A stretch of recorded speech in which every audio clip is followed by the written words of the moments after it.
안녕하세요. 미주시론 대학의 미준입니다. 미준 패밀 여러분들 갑자기 영상이 올라와서 깜짝 놀라셨을 것 같습니다. 지금 저는 한국에 와 있죠. 이 영상은요, 한국에 들어가기 일주일 전에 미리 녹화를 진행하고 있습니다. 이번에 하도 오래간만에 한국에 가다 보니까 약속이 정말 많이 잡혔습니다. 그래서 아마도 미준 방송을 제대로 꾸려나가지 못할 것이라 이렇게 좀 예측이 되거든요. 그래서 미리 좀 방송을 준비해 놓으면 좋을 텐데 어떤 방송이 좋을까 굉장히 고민을 많이 했습니다. 그러다가 결론은요, 결국 미준의 책 읽어주는 남자가 좋겠다. 아무래도 뭐 시의성도 없고요. 계속 이 주식 투자를 하다 보면 굉장히 좀 기본적인 부분을 우리가 많이 까먹잖아요. 이번 기회에 또 미국 주식에 투자하는 이유 한 번 더 생각해 보시고요. 앞으로 내가 투자를 어떻게 이어나가면 좋을까 이런 고민을 해보시는 시간으로 삼아 보시면 좋을 것 같습니다. 오늘 여러분들과 함께 읽어볼 책입니다. 서재영의 투자교실이라는 책을 준비했는데요. 그런데 제가 책에 사진을 두 개를 붙여놨잖아요. 그럴 만한 이유가 있었는데요. 하나는 녹색, 하나는 노란색으로 되어 있는데 사실 이게 1권, 2권, 처음에는 이런 건 줄 알았거든요. 그런데 그게 아니라 같은 내용의 책이 두 권이 배송이 된다고 합니다. 제가 이제 설명란에 책을 주문하실 수 있는 링크를 걸어 놓을 텐데요. 그 링크를 통해서 책을 주문하시면 한 권 가격으로 두 권을 구입하실 수 있다. 뭐 이러한 의미가 담겨져 있습니다. 자, 이렇게 한 권의 가격으로 내용이 같은 두 권의 책을 발송드리는 이유가 있는데요. 한 권은 여러분들께서 읽으시고 또 한 권은요, 주변의 소중한 분들 그리고 투자 공부가 꼭 필요한 분들께 선물을 하셔라. 그래서 대한민국 모든 국민이 올바른 투자 문화를 만드는데 이 저자께서 공헌을 하시겠다. 이러한 커다란 뜻이 들어가 있다고 합니다. 자, 이렇게 뜻깊은 책을 발간하신 분을 소개해 드리도록 하겠습니다. 서재형 님이고요. 굉장히 화려한 경력을 가지고 계십니다. 연세대에서 경영학을 전공한 것으로 나와 있고요. 졸업 이후에 국민은행에서 자금증권부 주식운용팀장을 지낸 적이 있습니다. 그 이후에는 미래에셋 자산운용으로 옮기셔서 리서치 본부장까지 하셨고요. 대신 자산운용 대표를 역임한 바가 있습니다. 현역 시절에는요, 국내 펀드 매니저로서 최초로 펀드 운용 규모 1조 원 그리고 10조 원 기록을 세운 바가 있고요. 최대 운용 규모는 12조 원에 이른다고 합니다. 그 이후에는 투자사를 직접 설립해서 단 1개월 만에 1조 5천억 원의 투자금을 모집하기도 했다. 이렇게 지금 멋진 경력이 나와 있고요. 현재는요, 저처럼 유튜버로 활동하고 계십니다. 유튜브 채널 서재영의 투자교실을 통해서 담쌤이라는 애칭을 가지고 활동을 하고 계신다. 이렇게 소개를 드릴 수가 있을 것 같습니다. 자, 이번에는요, 우리가 함께 읽어볼 책의 목차를 살펴보도록 하겠습니다. 책 제목이 서재영의 투자교실이잖아요. 그래서 우리가 오래간만에 학창 시절로 돌아가서 학업을 받는 느낌을 가지고 이 책을 읽어볼 수 있을 것 같습니다. 조례 시간에는 담쌤 소개가 있고요. 1교시 투자란 무엇인가, 2교시 주식 투자의 기초, 3교시에는 개인 투자자의 필승 매매 전략이 나와 있고요. 4교시는 공매도 때려잡기, 점심시간, 돈의 흐름이 보이는 역사 이야기, 5교시 주제는 종목은 어떻게 찾아야 할까, 6교시 실패로 배우는 성공의 원칙, 7교시 미래에 투자하자 1, 2차 전지와 반도체, 8교시 미래에 투자하자 2, AI 방위 산업이 준비되어 있고요. 마지막 종례 시간에는 건전한 투자 문화를 꿈꾸며 이렇게 마무리가 됩니다. 여기서 제가 빨간색으로 1교시랑 3교시를 표시해 놨는데요. 오늘 여러분들과 저는 1교시, 3교시에 나와 있는 내용을 함께 읽어볼 예정에 있습니다. 자, 그러면 9월 19일 화요일날 보내드리는 미주은의 책 읽어주는 남자 서재영의 투자교실 바로 시작합니다. 미준 오늘의 이야기는요, 먼저 이 책을 권해드리고 싶은 분들을 제가 정리를 해봤고요. 두 번째로 가장 기억에 남는 내용을 여러분들과 한 번 더 읽어보도록 하겠습니다. 세 번째로 미준의 개인적인 평가, 제가 이 책을 읽어보고 가장 좋았던 점 3가지, 그리고 조금 아쉬웠던 점 3가지를 정리해봤고요. 마지막은 역시 Catch Me If You Want로 오늘 방송을 마무리하도록 하겠습니다. 자, 그러면 첫 번째 챕터로 바로 넘어갑니다. 이 책을 제가 개인적으로 권해드리고 싶은 분들을 나름대로 정리해 봤는데요. 가장 먼저 주식 투자가 아직도 어렵게 느껴지시는 분들, 이런 분들께 추천을 드리고 싶습니다. 서재영의 투자교실은요, 굉장히 쉽게 읽으실 수가 있습니다. 만약에 투자 자체가 어렵게 느껴지시는 분들은요, 이 투자를, 어렵기만 한 투자를 공부하기 위해서 책을 읽는데 책 자체가 어려우면 굉장히 커다란 난관에 봉착할 수가 있죠. 따라서 주식 투자에 아직 초보신 분들이요, 주식 투자를 배우는데 굉장히 좋은 교과서가 될 수 있다, 개인적으로 판단합니다. 두 번째로요, 성장주 투자의 기본을 다지고 싶은 모든 분들께 추천을 하고 싶고요. 이 책의 내용의 대부분은요, 성장주에 포커스가 맞춰져 있습니다. 이 부분 때문에 저 역시도 굉장히 재미있게 읽을 수가 있었고요. 세 번째로 주식 투자 종목의 선정 기준을 확립하고 싶으신 분들께 추천드리고 싶습니다. 마지막으로 주식 투자 매도 시점, 그리고 손절매 등 주식 투자의 실전에 대한 구체적인 조언이 필요하신 분들, 따라서 다른 책에 비해서요, 굉장히 좀 속 시원하게 굉장히 좀 구체적인 조언까지 나와 있거든요. 따라서 언제쯤 주식을 팔아야 되는지, 그리고 손절매는 어떻게 해야 되는지, 왜 해야 되는지, 이런 부분에 대해서 굉장히 직접적인 조언이 들어가 있다. 이렇게 마무리가 가능합니다. 서재영의 투자교실 두 번째 챕터로 넘어갑니다. 제가 이 책을 읽고 가장 기억에 남는 내용을요, 여러분들과 함께 읽어보도록 하겠습니다. 이 책에는요, 구분이 있습니다. 아무래도 교실이기 때문에 수업이잖아요. 그래서 꼭 지켜야 되는 구분이 있는데 이 구분이 가장 중요하다고 생각이 돼서요, 한번 여러분들과 읽어볼까 합니다. 첫 번째, 주가는 기업이 만든다. 차트 좋아하지 마라. 이런 교훈을 주고 있고요. 두 번째, 주가는 금리의 상대 가치이다. 금리 상승기는 반드시 피하자. 세 번째, 세상의 변화가 주가를 만든다. 시간에 기대서 투자하자. 네 번째, 아는 것만 투자하자. 뇌동 매매하지 말자. 다섯 번째, 이기는 전쟁만 하자. 잘하는 것에 집중하자. 마지막으로 꿈을 꾸라. 셈하지 말라. 노후가 달라진다. 이렇게 깔끔하게 구분으로 가장 중요한 내용을 정리해 볼 수가 있습니다. 자, 그러면요, 앞에서 살펴본 구분을 하나하나 좀 되짚어 가면서 자세히 살펴볼까 합니다. 구분의 첫 번째 부분은요, 주가는 기업이 만든다. 차트 좋아하지 말라. 이 부분이었잖아요. 여기에 대해서 조금 더 자세한 잔소리를 들어봐야겠습니다. 주가는 기업이 만든다는 말은 주식시장의 진리입니다. 기업의 본질적인 경쟁력이 바로 주가인 셈입니다. 대형 펀드가 포트폴리오를 교체하거나 특정 헤지 펀드가 대규모 공매를 진행할 경우 수급 효과로 주가가 잠시 흔들릴 수는 있습니다. 그렇지만 시간이 지나면 결국 집단 지성과 시장의 힘으로 주가는 제자리를 찾기 마련입니다.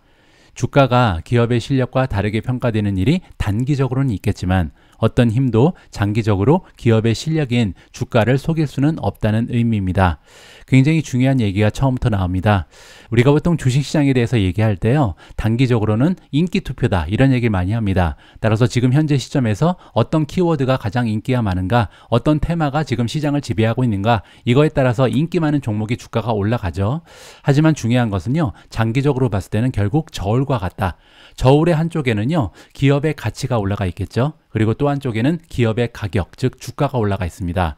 따라서 장기적으로 봤을 때는 이 두 가지가 맞아 떨어질 수밖에 없다. 이러한 확신을 가지고 장기적으로 투자를 하시면 좋겠다라는 말씀을 아울러서 드리고 싶습니다. 자, 두 번째 구분을 읽어보도록 하겠습니다. 주가는 금리의 상대 가치다. 금리 상승기는 반드시 피하자. 아무리 기가 막힌 기업을 골랐더라도 투자 시기가 하필 2022년과 같은 금리 급등기라면 투자의 신이 와도 수익을 내기 어렵습니다. 금리가 완만히 올라간다면 시장이 그걸 소환해내면서 움직이기에 사정이 다르겠지만 2022년처럼 연초에 0.25%였던 미국 기준금리가 연말 4.5%까지 수직 상승하는 구간은 한마디로 대책이 없습니다. 돈값인 금리가 수직 상승하는 만큼 위험 자산인 주식값은 그대로 수직 하락하는 겁니다. 하지만 2022년 가파른 금리 인상기를 겪고 지금은 금리에 대한 공포를 한 단계 낮추어도 좋을 때라는 것이 담쌤의 판단입니다. 금리는 언제까지나 오르지도 아래로 한없이 떨어지지도 않습니다. 충분히 올랐으니 이제는 더 올라가기를 두려워하기보다는 아래로 내려오기를 기다려야 하는 시기입니다. 라고 마무리가 됩니다. 우리는 2022년에 정말 커다란 교훈을 얻었습니다. 기준금리가 정말 미친 듯이 올라갈 때는 주식시장을 견딜 힘이 없다. 이렇게 우리가 좀 한번 직접 체험을 했잖아요. 그 얘기를 다시 한번 여기서 해주고 있는 거죠. 따라서 다가오는 미래, 우리가 이제 5년, 10년, 20년 계속해서 투자를 할 텐데 다시 한번 금리가 이렇게 급상승하는 시기가 오면요, 잠깐 피해 있는 것도 또 하나의 투자 전략이 될 수 있다. 이렇게 우리가 교훈을 얻을 수가 있는 거죠. 자, 그리고 아래 나와 있는 것처럼 이제는요, 기준금리가 어느 정도 피크를 찍었다, 이런 느낌이 나고 있잖아요. 물론 한 번, 두 번 정도는 더 올라갈 가능성도 있습니다. 하지만 그럼에도 불구하고 지금부터는 금리 인하기를 좀 기다릴 수 있는 그러한 안목이 있어야 된다. 이렇게 우리가 정리를 해볼 수가 있겠죠. 세상의 변화가 주가를 만든다. 시간에 기대서 투자하자. 미래 유망 산업 및 기업을 고르기 위해 기술, 문화, 기후, 인구 구조, 그리고 최근에 신냉전 블록화 같은 지정학적 변화를 눈여겨보고 있습니다. 저는 이걸 투자의 5기둥이라고 부릅니다. 이 변화를 이끌어가는 기업들이 앞으로 증시에서도 주목받을 것이라는 것이 담쌤의 생각입니다. 다만 이런 변화가 가시화되기까지는 시간이 필요합니다. 앞서 언급한 기술, 문화, 기후, 인구구조, 정치 지형 등의 변화로 나타날 세상의 변화는 이제 막 첫발을 떼는 중입니다. 미래 변화의 확신을 가지고 투자했다면 과실을 맺기까지 기다리는 지혜도 필요합니다. 다음 슬라이드로 넘어가죠. 꿈을 꾸라, 셈하지 말라, 노후가 달라진다. 자꾸 푼돈을 먹으려고 셈하기보다는 큰 꿈을 가져야 합니다. 가진 노력을 다해 좋은 기업을 골랐으면 적어도 이 나무가 크게 자랄 때까지 기다립시다. 예컨대 네이버를 2000년에 사서 20년 이상 지금까지 기다렸다면 아무리 지금 주가가 고점 대비 반토막이 났다고 해도 최소 200배가 넘게 올랐을 겁니다. 1억 원을 투자했다면 230억 원이 되는 셈입니다. 그런 건 옛날 얘기고 요즘 시장에 이런 종목이 어디 있느냐라고 반문하는 투자자도 있을 겁니다. 아직도 분명히 있습니다. 20년 뒤 100배가 될 종목은 분명히 존재합니다. 다만 눈에 보이지 않는 것뿐입니다. 꿈꾸는 연습을 하지 않고 기술, 문화, 인구 구조 등 세상의 변화에 대해서 합리적으로 상상하는 노력이 부족한 사람들에게는 이런 주식이 보이지 않는 법입니다. 자, 여기에서 저는요, 꿈을 꾸다라는 얘기가 굉장히 좀 감명 깊었습니다. 꿈을 꿔야 된다. 그리고 우리는 꿈을 꾸는 연습을 해야 된다. 그리고 이제 세상이 어떻게 변해야 되는지 여기에 대해서 합리적으로 계속 상상을 해야 된다. 다가오는 미래에 베팅하는 것이 주식 투자잖아요. 저는 개인적으로 마음에 드는 그런 조언이었다. 이렇게 말씀드릴 수가 있겠습니다. 자, 1교시로 넘어갑니다. 1교시에서는요, 투자란 무엇인가 라는 주제를 가지고 강의를 해주고 계십니다. 투자란 이익을 얻기 위해 하는 모든 행위를 뜻합니다. 즉, 돈을 버는 것이 핵심입니다. 그렇다면 돈은 어떻게 벌 수 있을까요? 사람들이 어디서 무엇에 돈을 쓰는지 알고 그곳에 먼저 도착해 기다리는 일, 이것이 가장 쉽게 돈을 버는 길입니다. 사람들이 찾아갈 곳을 먼저 알아내 미리 도착하려면 미래를 알아야 합니다. 2022년 큰 인기를 끈 드라마 재벌집 막내 아들을 보면 과거로 돌아간 주인공이 미래를 미리 알고 있어 손쉽게 돈을 벌지 않습니까? 그처럼 내일의 뉴스를, 1년 뒤의 뉴스를 알 수 있다면 우리는 당장 부자가 될 것입니다. 하지만 드라마 속 주인공이 아닌 우리는 그런 방법을 쓸 수 없습니다. 그렇다면 미래는 어떻게 예측할까요? 지금까지 가장 효과적이라고 알려진 방법은 바로 과거와 현재를 공부하는 방법입니다. 이렇게 나와 있습니다. 저도 예전에 여러분들께 자주 말씀드렸던 그런 부분이고요. 우리가 과거를 공부해야 되는 이유에 대해서 저는 이렇게 생각합니다. 인간의 행동 양식, 인간의 사고 방식은 잘 변하지 않죠. 따라서 인류는요, 비슷한 상황이 왔을 때 항상 비슷한 결정을 해왔다. 따라서 역사는 반복될 수밖에 없다. 이렇게 저는 생각을 하거든요. 따라서 과거에 비슷한 상황에서 어떤 일이 일어나는가, 여기에 대해서 잘 알고 있으면 우리가 미래를 예측하는데 많은 도움을 받을 수 있다. 이렇게 정리를 해드리겠습니다. 역사 공부가 끝났다면 현재 시점에서 우리 지구에 벌어지고 있는 수많은 일들을 이해해 나가야 합니다. 특히 5가지 변화에 대해서는 제대로 숙지해 두는 편이 좋습니다. 기술, 환경, 인구 구조의 변화, 지정학, 문화가 바로 그것입니다.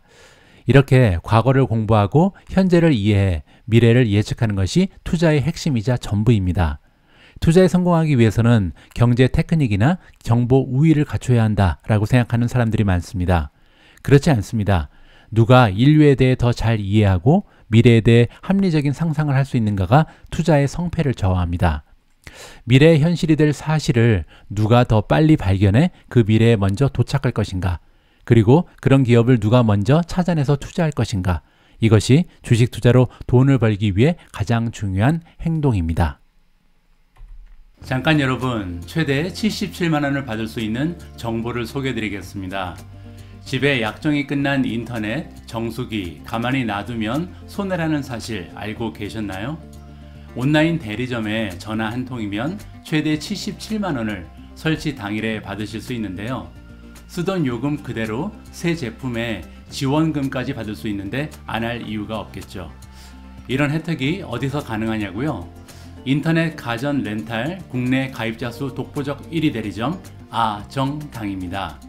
알뜰폰도 전화 한 통에 쓰던 번호 그대로 개통 가능합니다. 365일 밤 10시까지 상담 가능하니 언제든 편하게 전화해보세요. 정당하게 받자. 아정당. 다음에는 아는 것만 투자하라 라는 조언을 해주고 있습니다. 가장 중요한 투자 원칙입니다. 다만 기업에 대해 안다는 것이 무엇을 의미하는지 곰곰이 생각해 볼 필요는 있습니다. 아는 것만 투자라는 말은 깊이 있게 공부하고 투자라는 의미입니다. 기업의 실적뿐만 아니라 주요 제품의 시장 평가에 대해서도 알고 기업이 성장 국면의 어느 단계에 있는지도 따져보고 또 주가는 지금 매수할 만한 범위에 있는지도 파악한 후에야 매수 판단을 내리는 투자, 이런 걸 알고 투자한다고 말하는 겁니다. 자, 여기에서 아는 것만 투자하자, 뭐 이 얘기를 듣고요. 그러면 나는 나이키 아니면 스타벅스에만 투자해야 되나? 아니면 맥도날드에만 투자해야 되나? 이렇게 생각할 수도 있잖아요. 자, 그런데 그 의미가 아니죠. 여기서 아는 것만 투자하라는 얘기는요, 알게끔 공부하라는 얘기입니다. 따라서 내가 아마존에 투자하면 아마존에서 대해서 공부를 해야 되고요.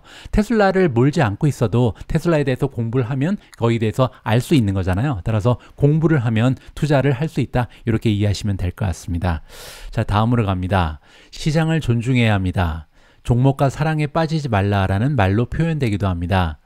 내가 아무리 내 보유 자산을 사랑한다고 해도 그 사랑이 주가를 상승시키지는 않습니다.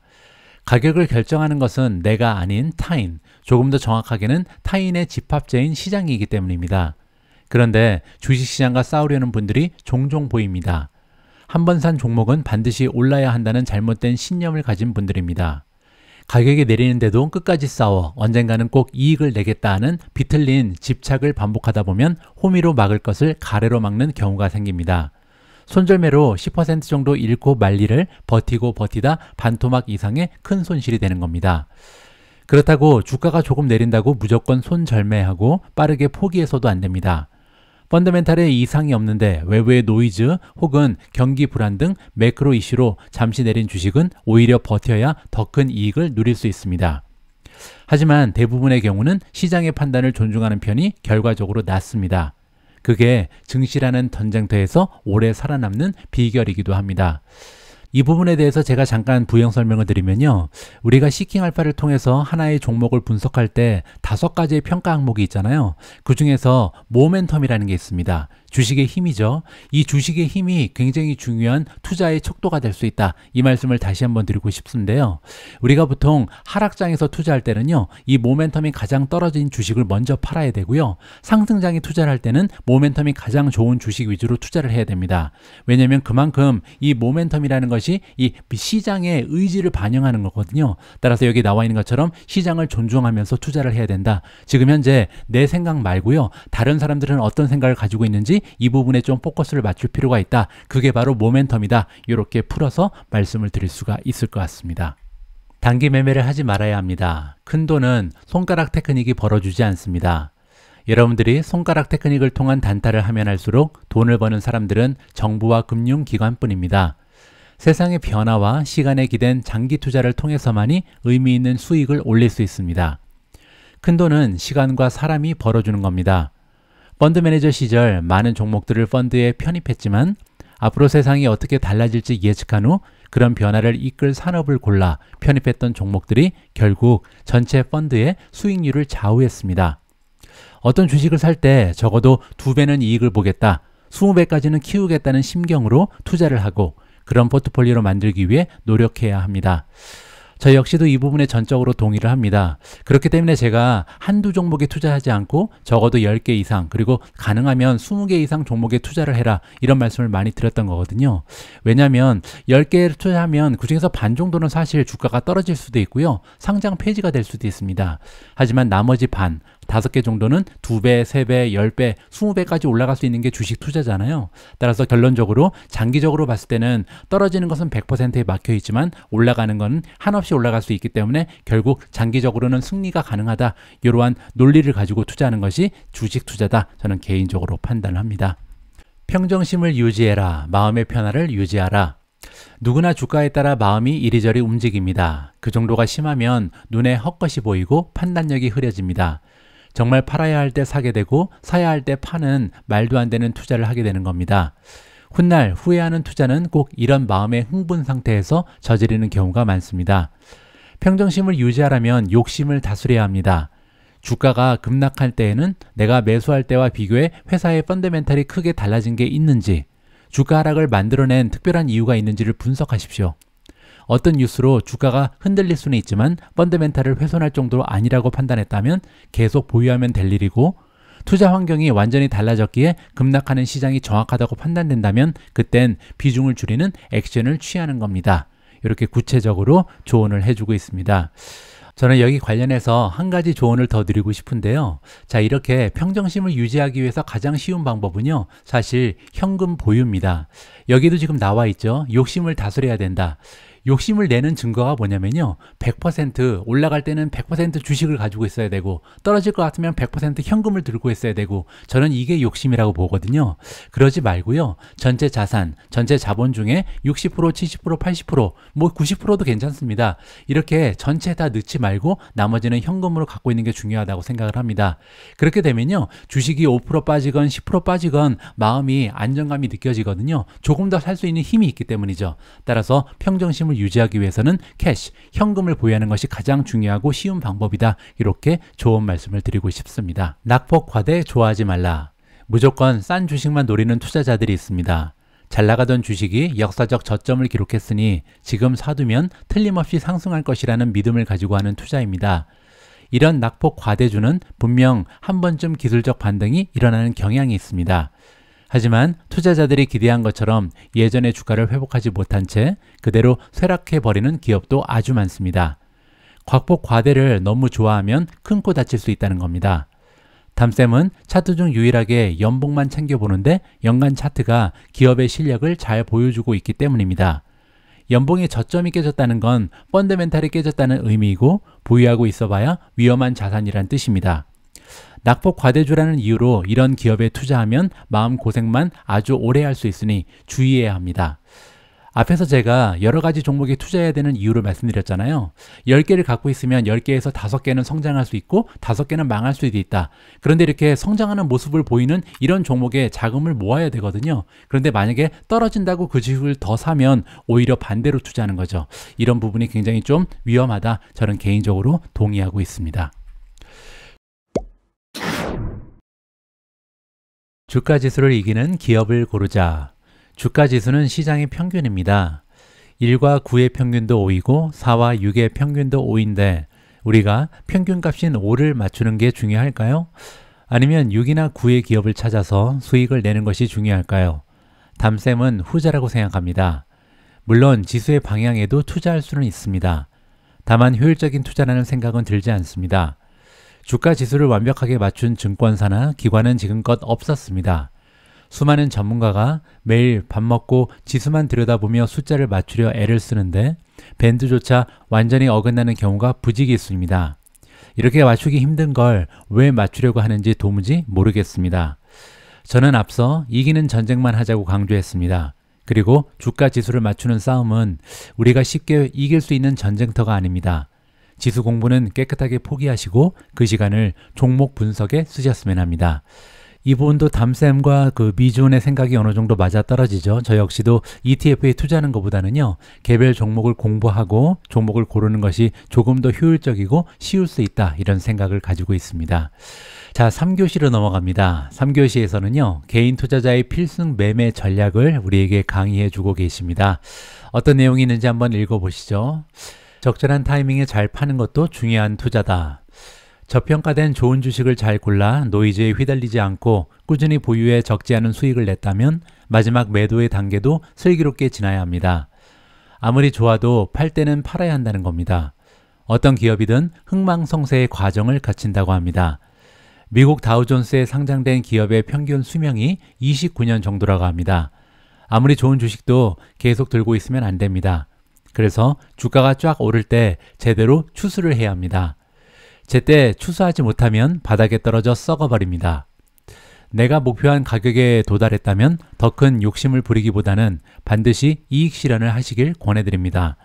특히 내가 주목한 미래의 유망 업종이 모두의 선호 업종이 되어버렸을 때는 주의하셔야 합니다.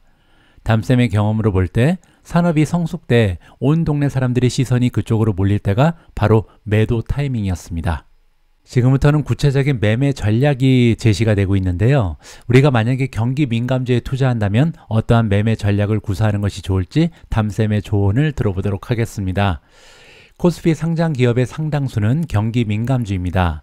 경기가 호황일 때 실적이 크게 좋아지고 불황으로 접어들면 실적이 망가지는 시클리컬 주식입니다. 삼성전자 등 반도체주, 현대차 등 자동차주, 포스코홀딩즈 등 철광주, LG화학 등 화학주가 모두 경기 민감주로 볼 수 있습니다. 경기 민감주 매매의 핵심은 경기와 반대로 움직여야 한다는 겁니다. 삼성전자를 예로 들면 적자가 크게 나서 회사가 위험하다는 이야기가 나올 때 사서 호황으로 사상 최대의 실적을 냈다고 할 때 이익 실현을 해야 됩니다. 경기 호황의 여부는 우리나라보다 미국 혹은 글로벌 전체를 기준으로 삼는 편이 좋습니다. 우리나라는 수출 주도 국가이고 우리 기업의 실적은 수출이 좌우하기 때문입니다. 다음에는요, 여러분들과 제가 애정하는 구조적 성장주의 매매 전략을 살펴보도록 하겠습니다.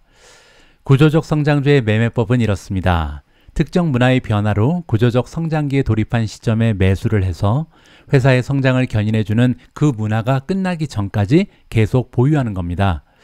트렌드가 끝나기 전에는 팔지 않아야 하는 게 핵심입니다. 가령 필수 소비재 성격을 지닌 것 같으면서도 고령화 수혜를 잇고 있는 임플란트주를 생각해 봅시다. 임플란트주는 중국 수출이 핵심 매출입니다. 그렇다면 중국 소득 수준이 높아져서 한국 임플란트 소비가 늘고 고령화 추세도 이어지는 동안은 계속적인 회사 성장을 기대해 봐도 좋을 겁니다. 단 이때 반드시 고려해야 할 것이 경쟁자의 등장입니다. 기술의 진입 장벽이 낮아 경쟁자가 다수 등장할 수 있는 산업이라면 세상의 변화가 계속 진행 중이라도 해당 기업은 성장을 멈출 수 있습니다. 이 부분은요, 제가 예전에 콜롬비아 비즈니스 스쿨에서 밸류 인베스팅이라는 과목을 수료할 때 가장 절실하게 느꼈던 부분입니다. 그때 이제 3개월 동안 온라인 수업을 들으면서 한 가지 교훈을 얻었다면요, 성장주에 투자할 때 가장 중요한 것은 경제적 해자다. 왜냐하면 경제적 해자가 없는 성장은 무의미하다. 결국은 경쟁자가 등장을 하면서 그러한 성장이 멈출 것이다. 이러한 교훈을 얻었거든요. 따라서 여기에서도 똑같은 얘기가 나오는 거죠.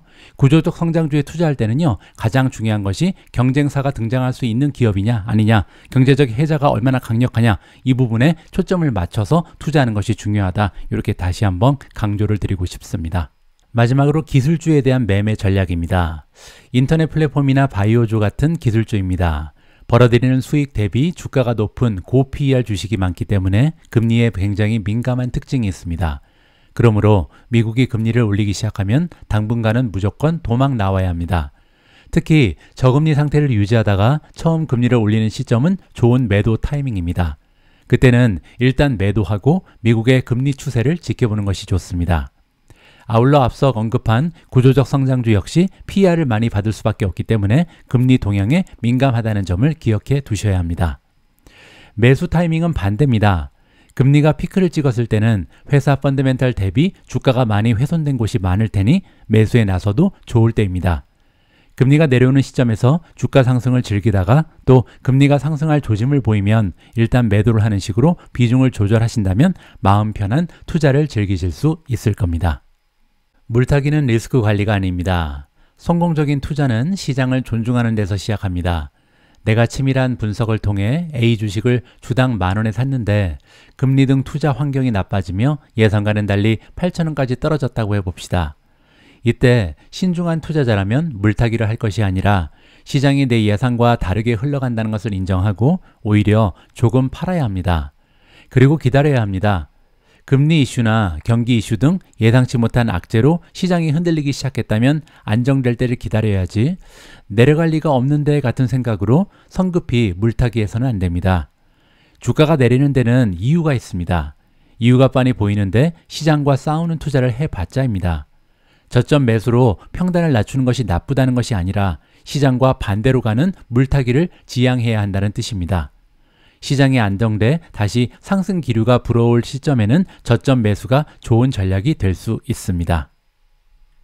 기업에는 갑과 을이 있다는 것이 담쌤의 생각입니다. 을 기업은 자기 운명을 스스로 개척하기가 어렵다는 단점이 있습니다. 특히 진입 장벽이 낮은 해자가 없는 분야의 을 기업은 느닷없이 나쁜 계약이 해지될 수도 있습니다. 즉 회사의 재무 능력이나 시설 투자 등 모든 결정에서 갑 기업의 운명에 종속될 수밖에 없다는 겁니다.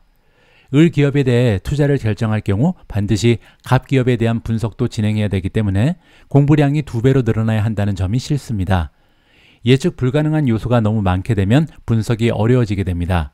또 만약 갑 기업의 완성품이 잘 팔려 서로 윈윈하는 결과가 나온다 해도 이익의 파이는 을 기업이 훨씬 적을 겁니다. 이럴 거면 그냥 갑 기업에 투자하는 것이 더 낫지 않겠습니까?